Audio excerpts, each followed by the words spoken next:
तर चला आज आपण नवऱ्याच्या डब्यासाठी काय बनवणार आहे ते बघूया. तर आज आपण बनवणार आहे सुक्या मटकीची भाजी, ते पण माझ्या स्टाईलमध्ये. तर बघा इकडं मी मटकी काल सकाळी भिजत घातली होती, काल संध्याकाळी मोडायला ठेवली होती आणि खूप छान मोड आलेले आहे मटकीला. त्यानंतर आता आपण ह्या मटकीला स्वच्छ धुवून घेऊया. धुवून झाल्याच्या नंतर आपण मसाला करून घेऊया मटकीमध्ये लागतोय तो.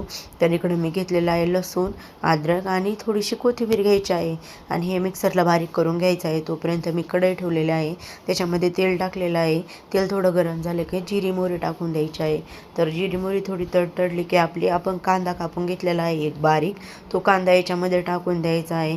जास्त मोठा मोठा कापायचा नाही, बारीक कापायचा आहे कांदा. तर बघा इकडं मी कांदा टाकून घेतलेला आहे तेलामध्ये. आता कांद्याला थोडा सोनेरी कलर आला की आपण जे अद्रक लसूण आणि कोथिंबीरचं वाटण करून घेतलं होतं ते ह्याच्यामध्ये टाकून घ्यायचं आहे. टमॅटो टाकून घेतलेलं आहे आणि आता वरून थोडंसं मीठ टाकून घ्यायचं आहे, म्हणजे टमॅटो पटकन शिजतात, सॉफ्ट होतात. त्यानंतर बघा मग मी इकडं मीठ टाकलेलं आहे. त्यानंतर शेंगदाणे घेतलेलं आहे मी, शेंगदाणे आपण आता मिक्सरला बारीक करून घेऊ आणि मसाले टाकून घेऊ. तर बघा हळदी पावडर टाकलेले आहे, कांदा लसूण मसाला टाकलेला आहे, लाल तिखट टाकलेला आहे.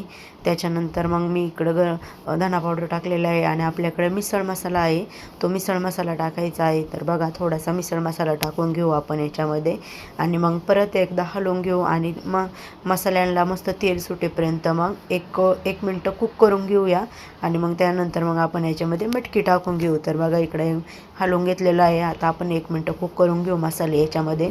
तर बघा आपल्या मसाल्यांना मस्त तेल सुटलेलं आहे. आता आपण जे स्वच्छ 2 मटकी घेतलेली होती ती याच्यामध्ये टाकून घ्यायची आहे आणि 2 ते 3 मिनटं कुक करून घ्यायचं आहे. तर बघा आपली मटकी शिजलेली आहे आणि वरून शेंगदाणे टाकून घ्यायचे आहे. शेंगदाणे पण थोडीशी कुक करून घ्यायचे, त्यानंतर कोथिंबीर टाकून घ्यायची आहे आणि खूप छान मटकीची भाजी झाली होती.